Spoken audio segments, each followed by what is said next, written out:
Kerala Pinarayi Vijayanji മുഖ്യമന്ത്രിയാവുമ്പോൾ 1.4 lakh crores ആയിരുന്നു total കടം.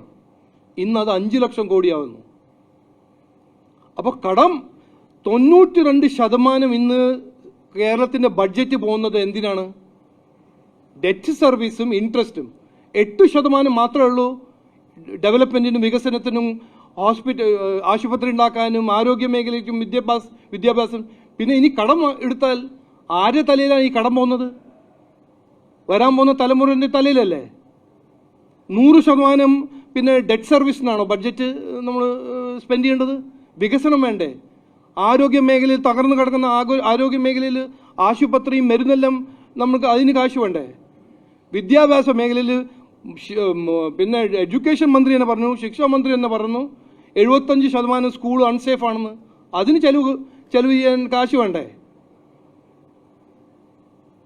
അപ്പോൾ 3 ഇരട്ടി കടം വാങ്ങുമ്പോൾ ഇനിയും കടം വാങ്ങണമെന്ന് ആഗ്രഹിക്കുന്ന ഒരു മുഖ്യമന്ത്രിയാണ്. ഞാൻ പറഞ്ഞ പോലെ ഇത് കഴിവില്ലായ്മേൻ്റെ ഒരു ലിമിറ്റാണ്, ഇൻകോമ്പറ്റൻസിൻ്റെ ഒരു ഹൈ ലിമിറ്റാണ്. ഇത് പറയാൻ എനിക്ക് ഒരു മടിയില്ല. 92% ആണ് ഇന്ന് സർക്കാർ സ്പെൻഡ് ചെയ്യുന്നത് ഫിക്സ്ഡ് എക്സ്പെൻസസിൽ. 8% മാത്രമാണ് ഡെവലപ്മെൻറ്റിന് വേണ്ടി.